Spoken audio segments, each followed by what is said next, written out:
The Church of England has a rich history. It's a fascinating and beautiful history. It goes back all the way to the 1500s, around the time of the Reformation and King Henry VIII, the architecture that came from that, the amazing scholars and church leaders that came from that as well. We have had such a wonderful history in the Church of England. But the Church of England today, well, my question is, where are you?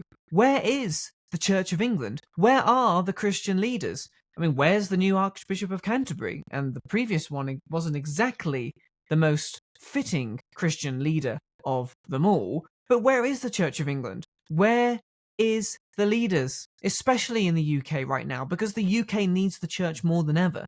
And worldwide, the church, those who are Anglicans and in other denominations around the world, they need the Church of England to be the leader, to be the beacon of hope. And this is especially true because the Church of England has been very, very silent, unless you in the comments can point me to a comment that the Church of England has made on this story that I'm about to share with you today. I've seen this story, and I wanted to share this with you because you may not have seen it, because I doubt it would be in the mainstream media, but this is a case of an NHS nurse. Here it is. So, we have a Christian nurse who has been suspended. She's suspended for whistleblowing how she was disciplined for indirectly misgendering a transgender pedophile patient who's accused the Royal College of Nursing.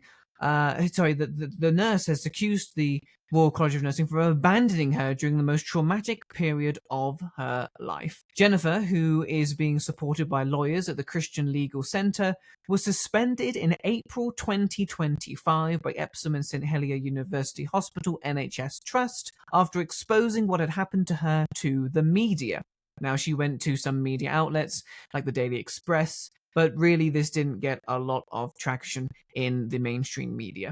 She now also faces investigation by the Nursing and Midwifery Council for being a risk to the reputation of the NHS for not using the transgender paedophile's preferred gender identity during a private call with the doctor.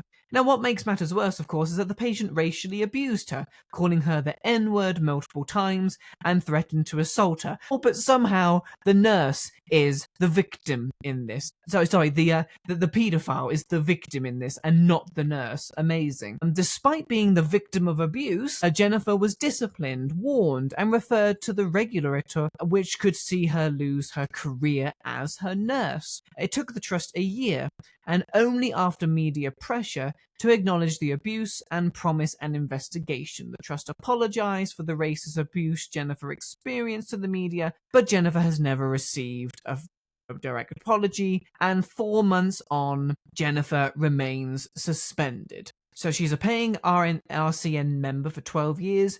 Jennifer says that when the incident happened, the union dismissed her case as not meritorious and told her to complete a reflection exercise to avoid future misgendering.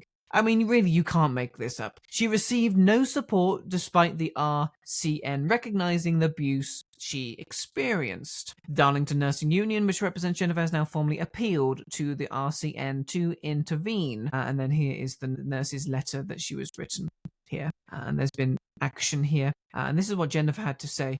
During the biggest crisis in my life, the RCN abandoned me for over a year. I reached out for help when I was at my most vulnerable, but they left me to face this ordeal alone. I was dismayed when they told me that my legal case would not be meritorious and I should do a reflection to ensure this situation did not happen again.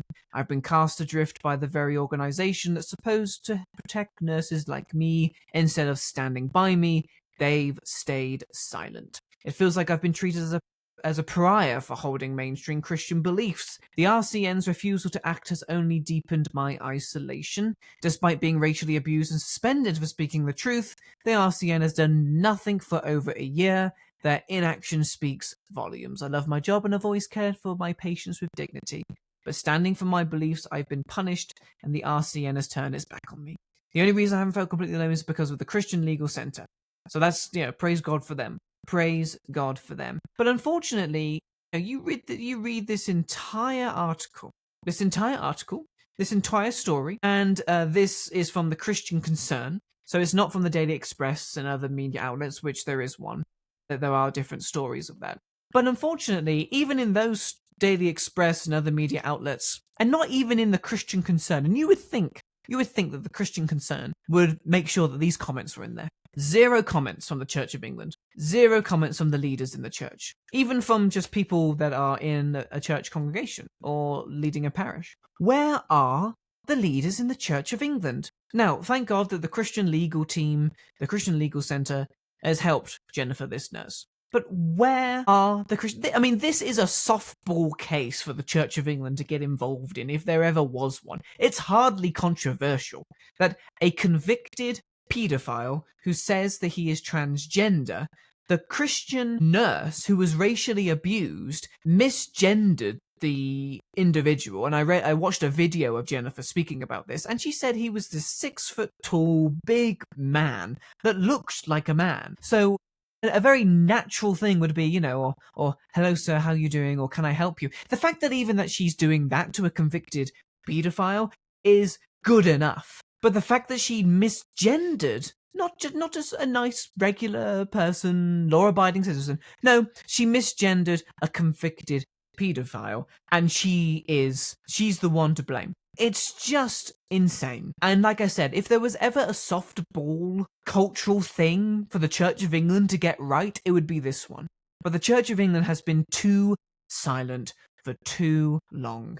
And I pray, and my prayer is that God will awaken the Church of England. He will rise up leaders in the Church of England to bring the Church of England back to some reputation, back to them being leaders in this, standing up to cultural issues. I mean, the United Kingdom, the government, the Parliament has just passed the most aggressive abortion bill that the UK has ever seen.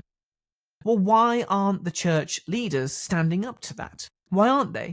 And yes, I understand that it's His Majesty's government, and His Majesty is technically the head of state and the head of the Church of England.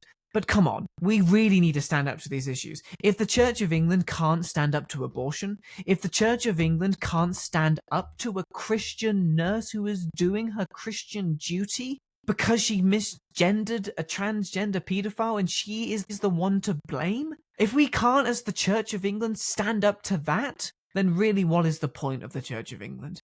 And I don't want to see that. Because of the rich history and because of the amazing potential that the Church of England has, it's just not unlocking that. And it's not standing up.